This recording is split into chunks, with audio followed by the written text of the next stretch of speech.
Good evening, viewer. Welcome to our Glory Globe TV years of breaking news. Yeah, sitting at the kitchen table, Mutt struggles to recount the events of the past few months. As soon as I found out that it was a suicide, I was 100% sure that it was the scam, he says.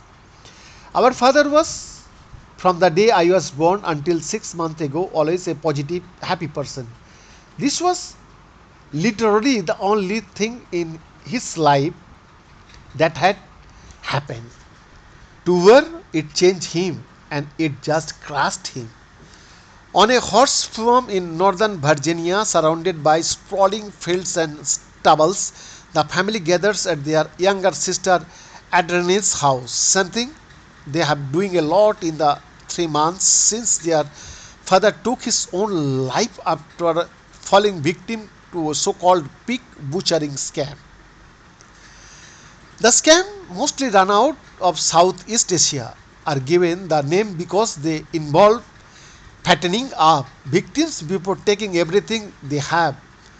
The con artists behind them take on false online identities and spend months financially grooming their victims to get them to invest on fraudulent cryptocurrency websites. Dennis Jones, an avid runner and photographer, was adored by his children and grandchildren, described as a beat of an activist by his family. The 82-year-old spent much of his retirement working with refugees and debating politics online. But in the last few months on his life, he withdrew from his family and, having been divorced for years, befriended a woman going by the name Jessie on Facebook. The two had been talking online for months and built a close relationships. Eventually, Jessie convinced Dennis to invest in crypto. Dennis complied without ever meeting Jessie in person. He spent everything he had, and when he had nothing left, she demanded more until one day the money disappeared, leaving him in ruin.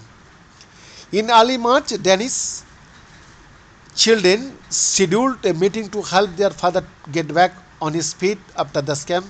The plan was for him to move in with Adrani and her family.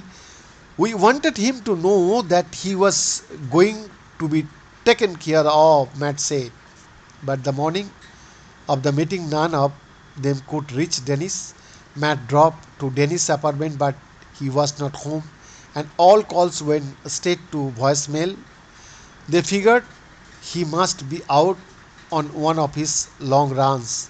An hour later, police knocked on Matt's door to inform him that Dennis had taken his own life. The exclusive report, Glory Globe TV, Delhi, Bharat.